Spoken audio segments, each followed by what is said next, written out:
We all have a story to tell. Let's tell yours.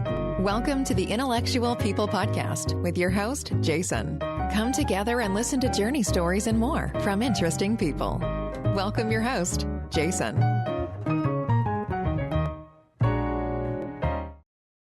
I often post on various audio forums, and I want to take this time to just thank them.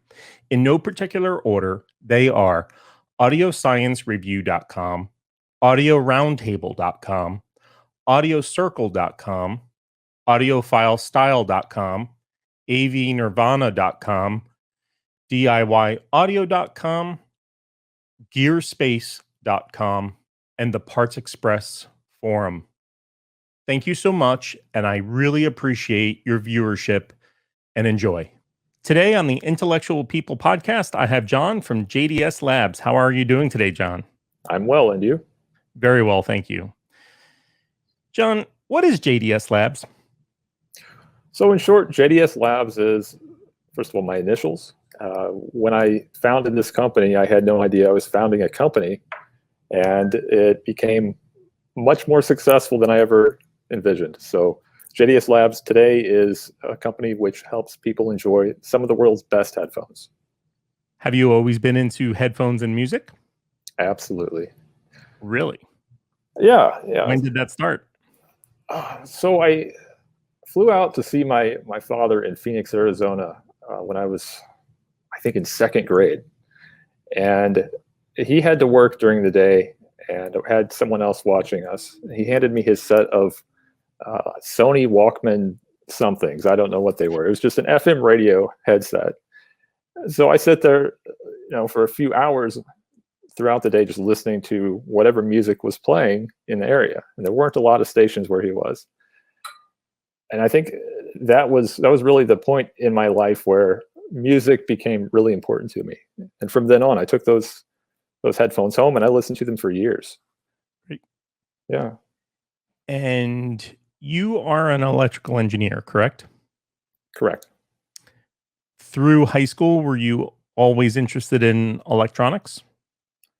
I was always interested in electronics. I was really not certain. I'm still not certain that I am an official electrical engineer. So what happened was I went to the University of Missouri-Rolla. And if you're not familiar with the University of Missouri-Rolla, which is no longer the name of the school, it's where all the nerds go in Missouri. So I graduated near the top of my high school class, not that that matters by any means. And I still didn't know what I wanted to do, but I was trying to get away from my girlfriend at that time. So I went out there, and I'll say I still struggled for the first 2 years trying to figure out, what am I doing here? And for the longest time, I thought I was going to become a psychologist or something. And I thought, you know what, this is not the place for me. All these people are really boring. So I was about to transfer, and I met who is now my wife. Okay. So I ended up not transferring. She's a fantastic person, and the company would not be what it is today without her guidance and personality.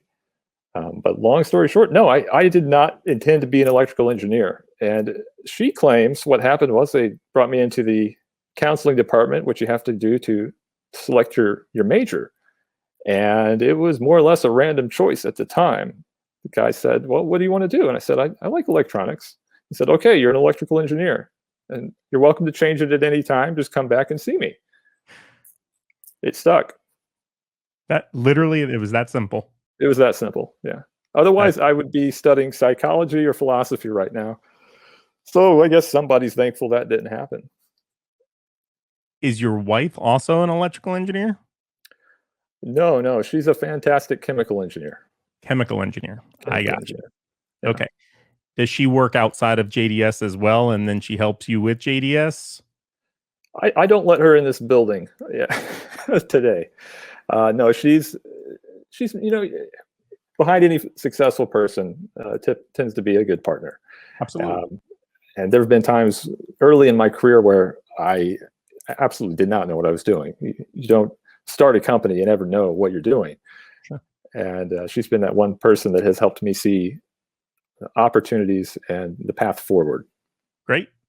How did JDS Labs come about? Oh, well, about 14 years ago, I was trying to put an iPod into my car stereo. And I had a set of RCA inputs, the phono left and right connectors. And I plugged it in, and it was super quiet. I could barely hear the thing. I turned the volume all the way up. I had this nice stereo with, aftermarket speakers and amplifiers and all that. It was just, the signal was so much lower than the expected input. So I Googled, how can I make this louder? And I came across the cMoy headphone amplifier from 1998, I believe. I built one. I bought the parts, and my car really suffered from a lack of bass. So I added a bass boost circuit. And I've got to credit the guy who did this. JDS Labs would not be here today without T-Con of AMB Laboratories. I've never mentioned this before, but that guy founded this company because he gave me a one-line reply in a message board and said, hey, just put this capacitor and this resistor right here. That's all you've got to do, and you've got bass boost. And so I did, and it worked. And I'm not sure I ever said thank you. So T, if you're out there, thank you very much. And that was it. I had too many parts. I built one. I thought, wow, this is great. Now I can hear my music in my car. I have bass boost. I fixed that problem. And I just started sharing the excitement on eBay. Out of college, did you have other electrical engineering jobs? No, not at all. This was This is straight out. This was right in the middle of college. Yeah. So okay. I think I was a freshman or sophomore when I had that DIY experience. So that was a side gig for the longest time. I did take an internship right during the 2007 or 2008 financial crisis. Mm-hmm. I think it was right before that, and then the economy crashed. Gotcha. Yeah. You post that on eBay, and it's well received? It was very well received. So 14 years ago, there was not the market you see today in the headphone amplifier industry. Right. There was nothing really. It was either DIY or spend $500, which I did not have at the time. And that was it. And you didn't know what you're getting. There were no measurements. There were no reputable brands to speak of. So DIY was the way to go. How did JDS Labs evolve from a automotive audio sound system to headphone amps? How did that transition come about exactly? I guess it would help to explain the product. So I'll tilt you over here. Can you see that? I can. Great. So that is the first headphone amplifier we created, and it was the cMoy BB, which was the Chu Moy bass boost edition amplifier, essentially. It was a headphone amplifier from the start. That's how we got founded. I think it was about $59 when we first put it onto eBay. My wife and I were putting these together for a number of years. And slowly we listened to the customers' feedback, and we continued to build features and improve the products that we were offering over time. And it took a number of years to grow into ultimately the face of the objective movement, we'll call it. Right. Did you have to eat all those Altoids to get all those cases? Yeah. No, I did not. We had gallons and gallons of Altoids. And interestingly, we found a few people scattered throughout the country that were really into peppermint Altoids. I do not know how these people consumed so many Altoids, but there was a lady that said, I will take whatever you can send me. Don't worry about the pounds. Just mail it my direction and I will pay for your shipping costs. So literally you would buy Altoids, empty them into a jar, and then ship those Altoids out to somebody else. I was paid to ship Altoids to somebody who could eat them faster. That's funny. I don't know. And certainly that person still doesn't contact you begging you for that product to come back so they can get your Altoids, do they? I'm concerned for her health. I don't know if she's still with us. Okay. You cut her off. After that product, what came about then? It was well received, right? Oh, yeah. Yeah, absolutely. We were selling a large number. I could barely keep up. And I actually took a full-time job right after the financial crisis because everybody was at the time like thinking the world is ending, financially speaking. So I took a job with the Army Corps of Engineers, and I would get up early in the morning, drive to work, and then I would come home and work again for another 6 to 8 hours. Yep. So we did that for 2 years. And at that point, I realized I was going to lose my mind. So rather than continue to work 2 jobs, I said, okay, well, this is either going to be successful or it's not. I'm going to take this seriously. I put my 2 weeks notice in, and around that time, the NwAvGuy had appeared, and I was really excited about this project because I realized what I was trying to achieve was better audio. Everyone that gets into this industry believes they're building something that's better. True. But I was passionate about this particular DIY project, and that was the turning point. So I brought in my brother-in-law, and we started building a lot of Objective-2s. Can you explain who NwAvGuy is? Because you actually know him, right? No, I don't. You're another one that doesn't know him. Once again, yeah, everyone assumes that NwAvGuy must know JDS. JDS must know him. I had an email address, an anonymous email address, I should say. So I was able to talk to him while he was around, and that was the extent of it. But I did not have a physical shipping address. I did not know his real name.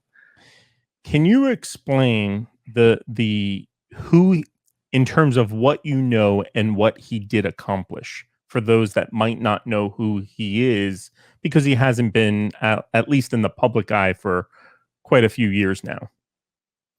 So NwAvGuy appeared around 2010 or 2011, and he started a blog, which is still available. You're welcome to go look at that. Links below. Great.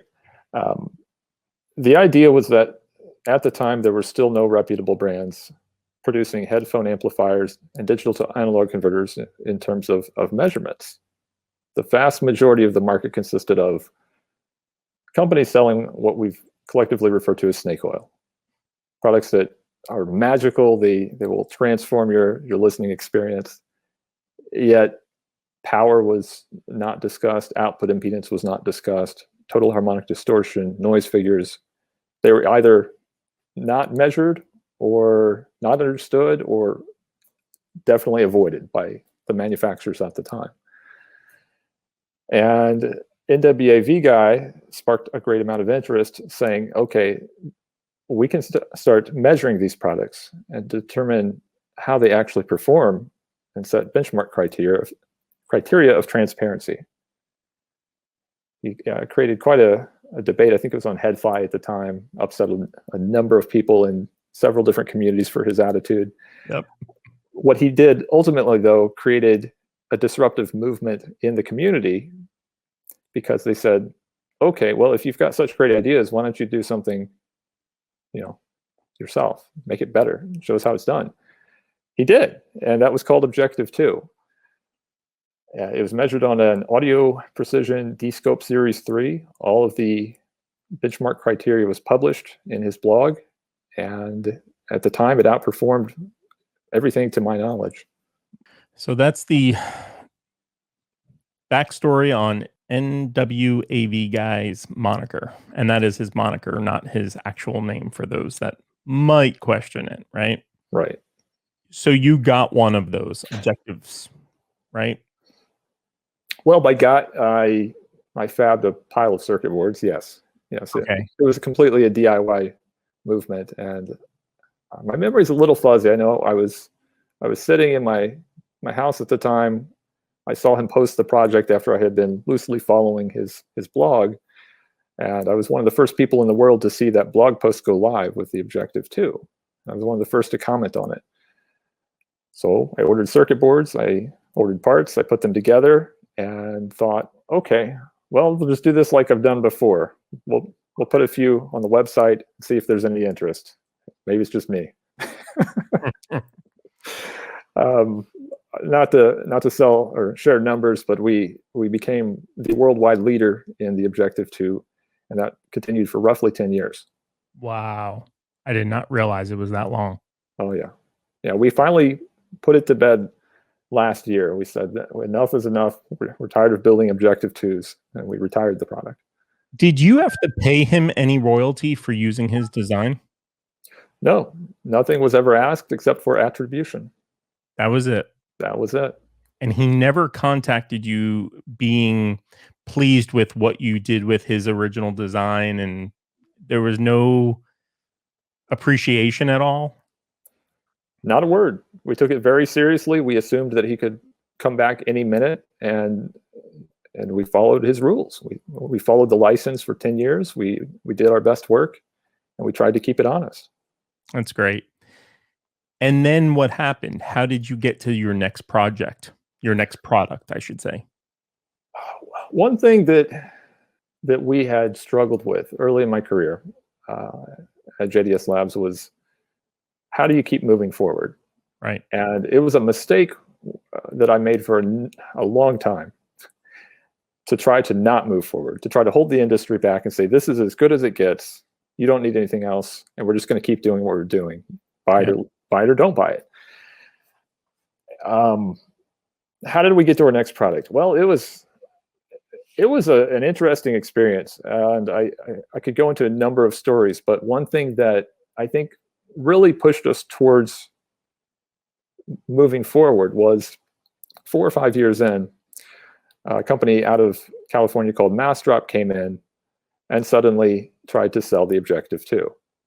I panicked at the time. I was a young entrepreneur. I had no idea what I was doing. And I was like, how, we're the face of this.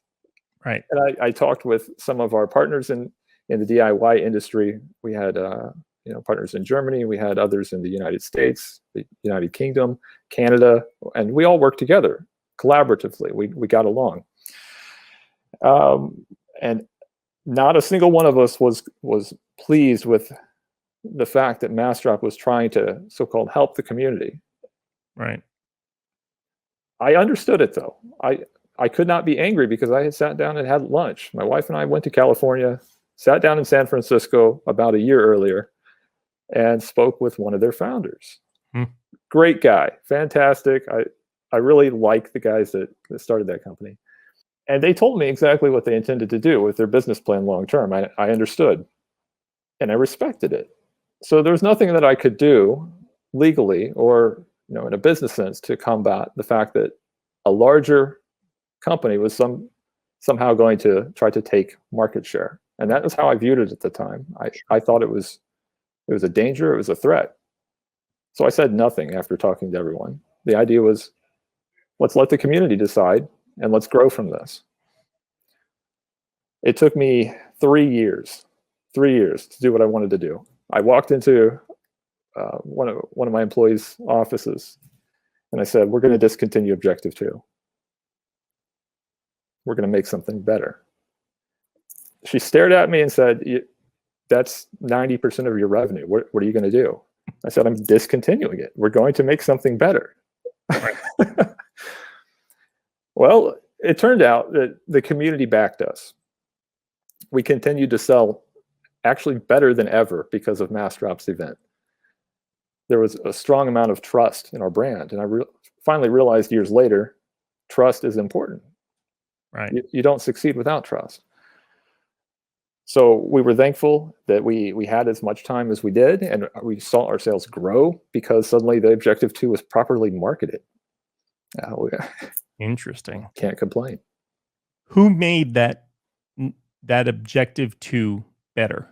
Was it you? And you mentioned an employee. Was he or she an electrical engineer or just a lot of electronic experience? Please walk us through that.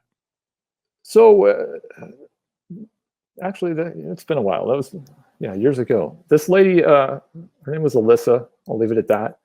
She just helped handle everything. When you're in a small company, you need someone who is versatile, who can handle purchasing, who can handle phone calls and support, occasionally ship things and run production floors. She did everything.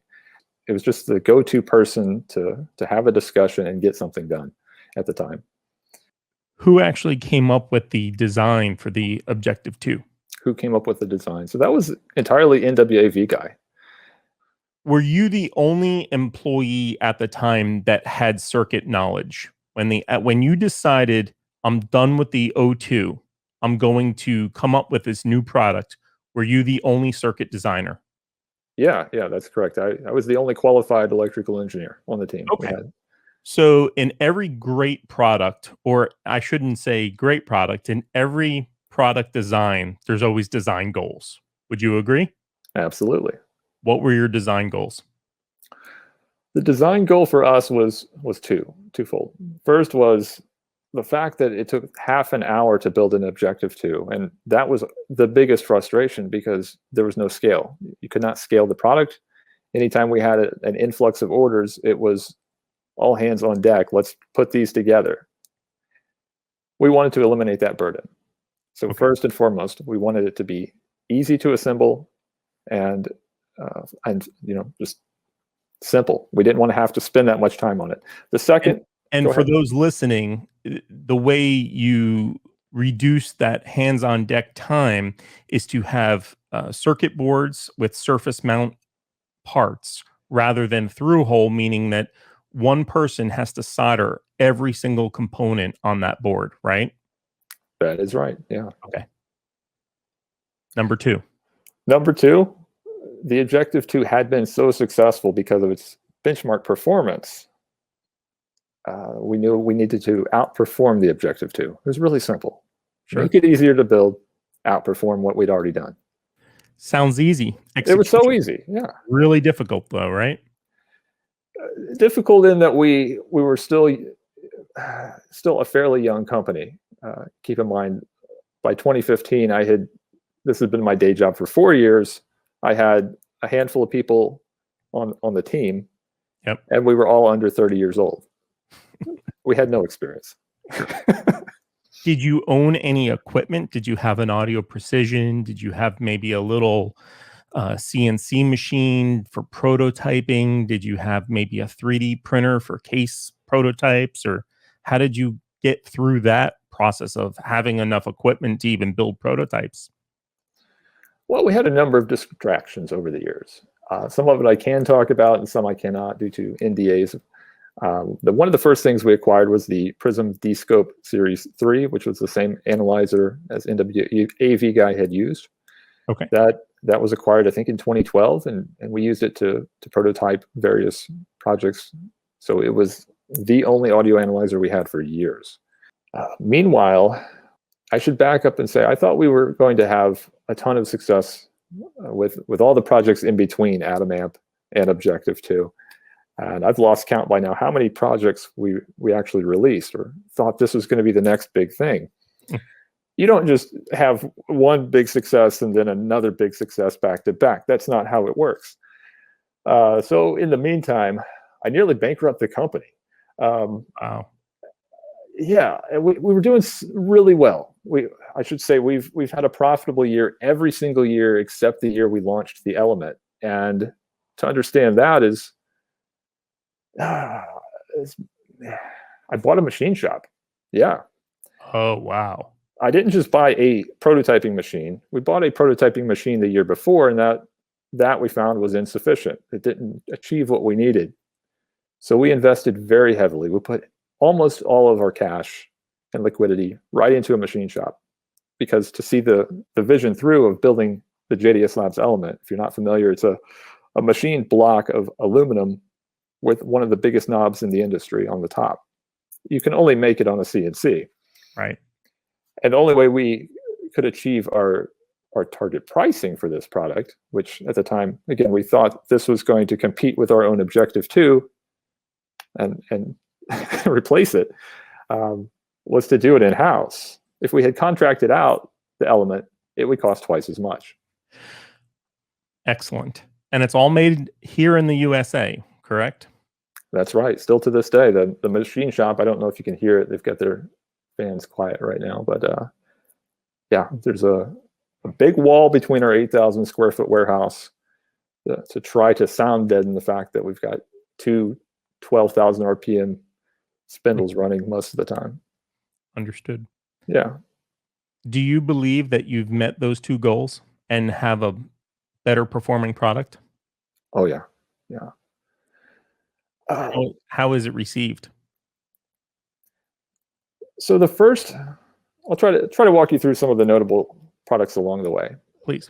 Yeah. So the first element was released roughly in 2015. And I remember the immediate feedback was just frightening. I spent all this time and energy. We spent,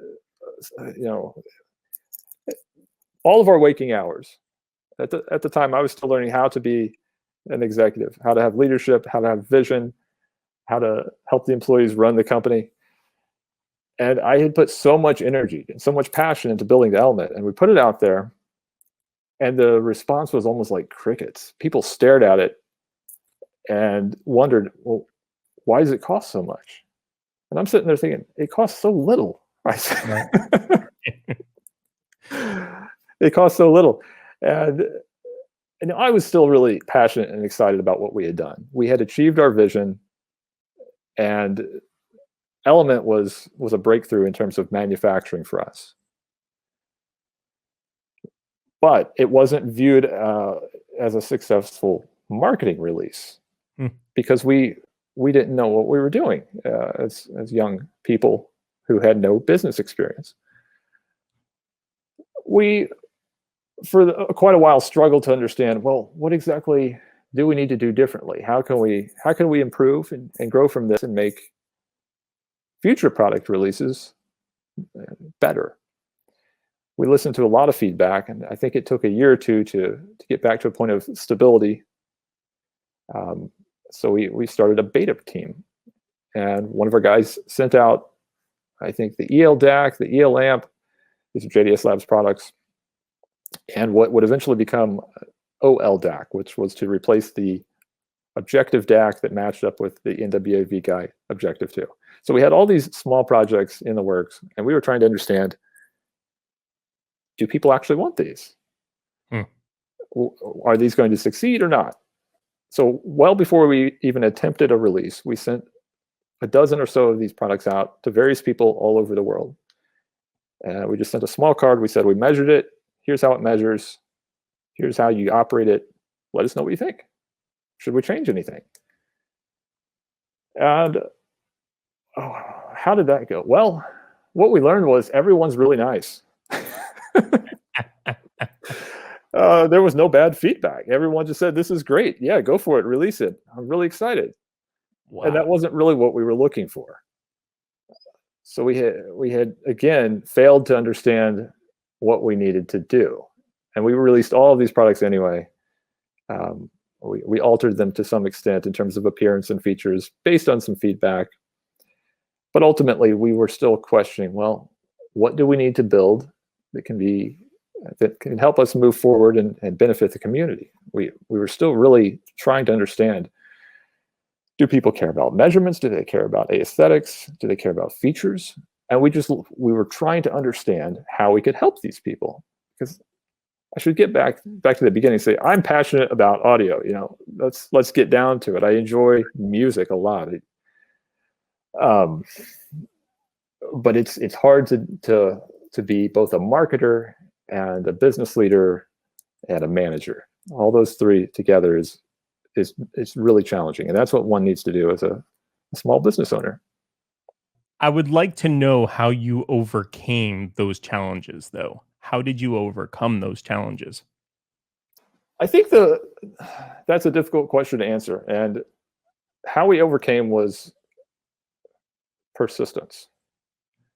So despite not having a strong marketing foundation, put the products out there and listened, especially to the communities. We listened to people on Reddit. We listened to people on HeadPhi. We listened to everyone we could possibly hear from and try to understand, what do they think? How do they feel about each of these designs? And right after we released the element, we understood that we had released a top-notch product, but it lacked the feature set that people wanted. They wanted suddenly to have preamp RCA outputs. It didn't have RCA outputs at all. It took us 6 months to integrate that. So how we overcame was by listening. We had to integrate the feedback and ideas that we received, not from people testing beta products, but from people who won't buy the product because it doesn't meet their needs. How many employees make up JDS Labs today? So we're somewhat of a distributed company today. We have about 8 people here in the building I'm in. Okay. The majority are involved in production and shipping and fulfillment and warranty service. Then we also have freelancers scattered throughout the world. We've got a guy in Portland, one in Ireland, and another in India right now. And what do they do, those freelancers? So the freelancers all help us build the brand that we are. So you see the logo, you see the color scheme, the website. Actually, a lot of the product appearances are all done by our team. And these people I wouldn't even hardly call freelancers at this point. Creative expert, we'll call it, in Portland has been with us for the past 8 years. Wow. Yeah. It says something. So have you figured out now, I'm guessing that you can't do it all. You hire great people, you surround yourself with great people. And what is John's main, I don't want to say purpose, but main function of JDS Labs? On top of, we know you run the company, but are you mainly involved technically, or where do you contribute the most other than being the cheerleader and showing the direction? So the direction is both a huge challenge and actually the easiest part, because you don't have to do it every day. You have to think about it, you have to grow, learn, and integrate all these ideas and help people understand where they're going. But today my operations really are still in customer service, and I've retained that position because that enables me to understand every single day how to lead the industry forward. When I struggled, as I did years ago, to help the community, it was because I didn't understand what I needed to build. As I listen to feedback, every single week it's a new surprise. So recently people are really excited about PlayStation 5, they're excited about Nintendo Switch, and interestingly there's this cross of people who want high-end headphones as well as PlayStation compatibility. So, we're constantly learning what direction the market is going, and I really don't spend as much time as you'd think in customer service. People all over the internet say, John replies instantly within 5 minutes, and that is true, but it's also because we have done, I believe, a fairly good job at keeping our quality high. So we don't send people dead products if we can help it. We try to be as clear as we possibly can in our frequently asked questions page and keep our products easy to use. So if you nail those, there's really not that much support that needs to be done. I don't think I've had to reply to an email all day, yet orders are flowing. So that's great. Customer support's easy. Right. Are all your products tested? Yeah. How do you test them? That's an interesting question. And we've been talking about that lately because they're tested at a number of points during production. The bill of materials and the design criteria guarantee certain target specifications, if you will. So when a production batch arrives, we hand test a single unit to make sure that the production batch is mostly assembled correctly, because things do go wrong. And if that test doesn't pass, then pretty much everything is going to be scrutinized. If it does pass, that's a good sign. And by test, I mean we now put it on an audio precision APX 555, which is one of the world's most advanced audio analyzers. We have a test set up for each type of product, like an amplifier or a digital to analog converter, and it's more or less a single button. So I don't even have to execute that now. I just hand off a circuit board to one of our technicians and say, hey, make sure this is good, run the appropriate test. They'll run the test, save it into Dropbox. It'll pop up on my screen here, 5 minutes later. Are you a fan of Audio Science Review and other type of reviewers that really push measurements? I'm not. Well, I am. Wow. I was eager to say that. No, I really respect and enjoy what Amir does at Audio Science Review. He's a great guy to trade ideas with. He's been a tremendous help in marketing, and I like the concept. I actually, before he appeared on his website, thought, I could probably do what he's doing. I've got the equipment, the knowledge. I could run a test review website and stack everything up in a bar graph and say, this is better than this, and here's why. Right. Having spoke with others in the industry, and this has been expressed by not just other companies, but everybody's got a unique idea and a unique perspective, and that is the concept that some of the measurements do not necessarily correlate to any sort of enjoyment. Okay. So you can measure all day, and you also have to listen to the product and understand, is this performing well objectively, and are there other areas that need improvement? So I really do like the idea of measuring and understanding benchmark, total harmonic distortion, synad, noise performance, jitter, output power, all of these important things. But ultimately, there are still a lot of things that can go wrong in a listening experience. And so much of that is ignored. So what I'm frustrated by now as a headphone enthusiast is the fact that it's difficult to convey how you're going to benefit from upgrading between an entry-level product and a high-end product, because so much of that comes down to the feature set, the firmware that's been written for that product, and its ability to mitigate transients and unexpected behaviors. It's not so much about how little distortion is present, because frankly, the distortion doesn't matter anymore. It's all insignificant. So I'm happy with the distortion levels that I see. We're at, I think, 119 dB in terms of synad for most of our headphone amplifiers, which is fantastic. It was fantastic 5 years ago when we were seeing 113 dB. Right. So it's really difficult to say, well, is it better? Well, yes, measurably it's better, but it's not audibly better. Are you able to correlate certain measurements that you say, while you're an objective person and an objective engineer, that you're able to correlate something that you hear to what you haven't been able to measure or you can measure, right? Because for most people that are data driven, they'll say, if it measures well, it sounds fine, right?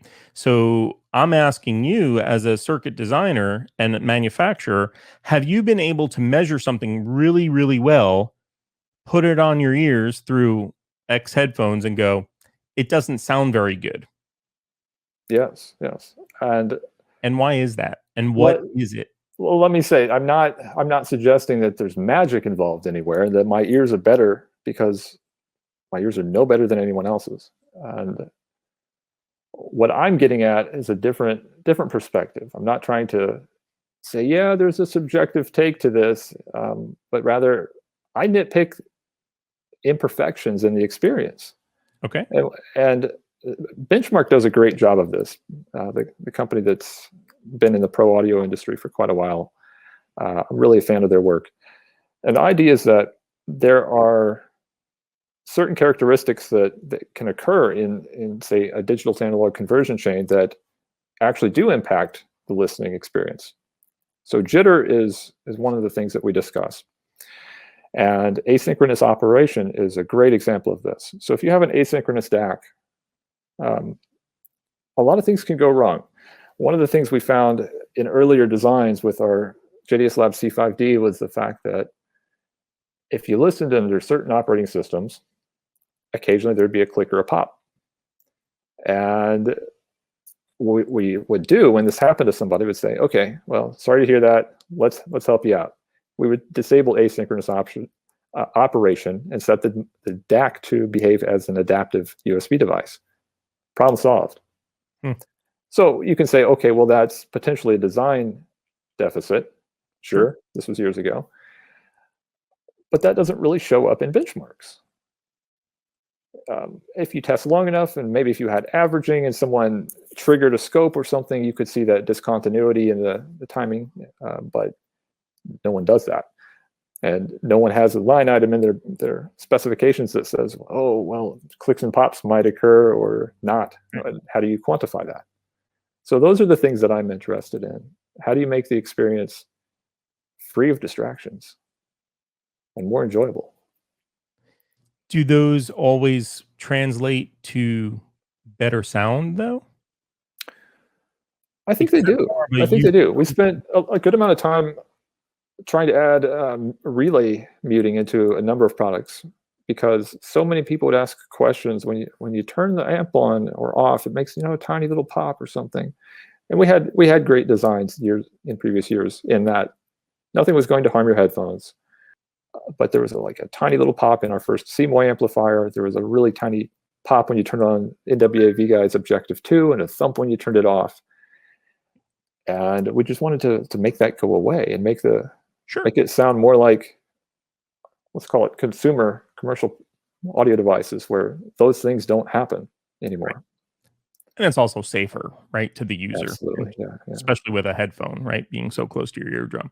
It is. How about, though, so you're still not saying that if it measures well, it's going to sound well. And I don't mean about clicks and pops. I mean true subjective data, right? Because we have to realize, and I'm one of them, that not everybody agrees with objective data. Oh, absolutely. It's certainly coming around, and it's certainly better than it was certainly 10 years ago.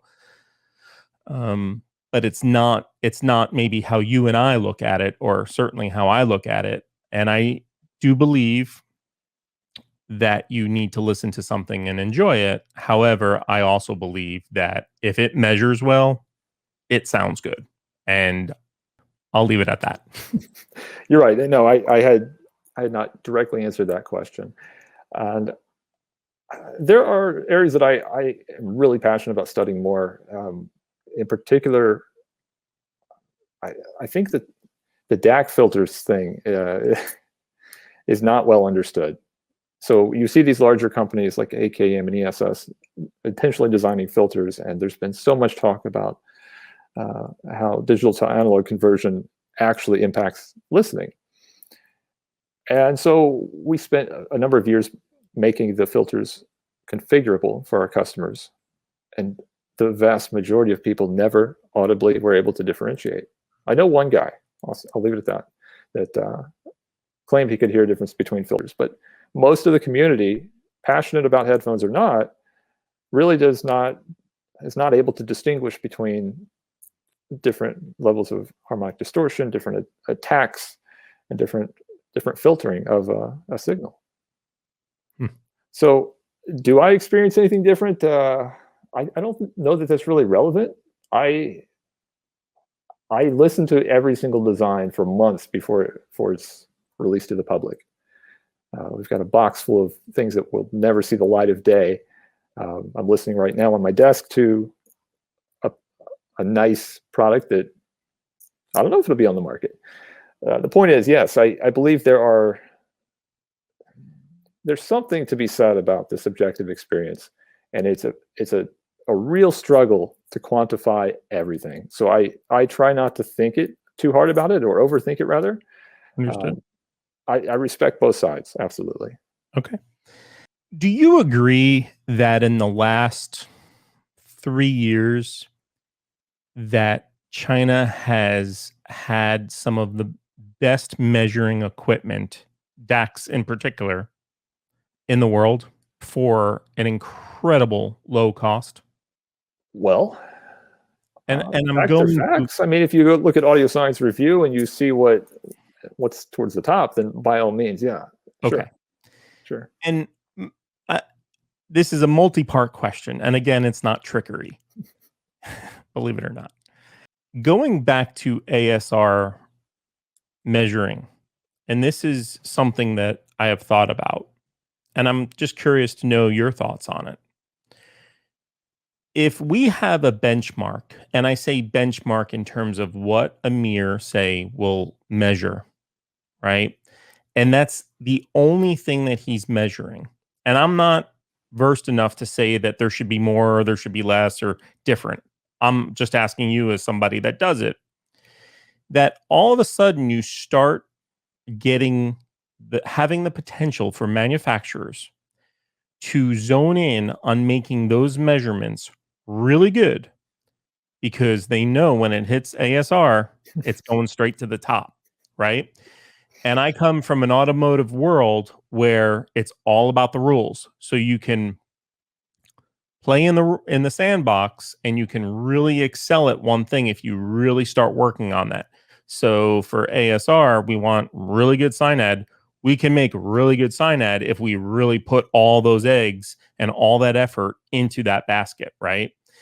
And I'm curious to know what your thoughts are, if that's what we're seeing, or are we seeing, as I asked the question, that the Chinese are so good at their electronic design that they're passing all of us by in the US? Because my next question is, why doesn't a company like JDS Labs, who has the technical and the manufacturing side of things, which most do not, make a fully balanced D to A converter with a streamer, Raspberry Pi, say, that runs on Ropey in-house, and sell that for $1,000 US? Because I'll just say it, the company topping is killing it, right? They're killing it. So why doesn't JDS do something like that and open the market up to something grander? I think it would be a mistake if everyone focuses on the same path. Sure, if we wanted to, we could hit 120 dB or more sign ad, and we made the decision that that's not what is going to benefit our customers. No one came to us in the past few years and said, "Hey, I wish you had a higher sign ad rating." Not a single person said that. Okay. But sure, there are a number of people that are interested about these measurements. So I think it's more of a checklist now. Does your product exceed transparency criteria? And then does it look like what I want to use? Does it feel like what I want to use? Does it have the right sort of inputs and outputs? Connectivity is really important. Balanced input matters to some people. It doesn't matter at all, or it's actually a negative feature to others. There's a product for everybody. There's something that's going to be enjoyable to use, and I don't think it's all about measurements. I really don't at this point. Okay. So yeah, we're not trying to compete. We're not trying to enter that race.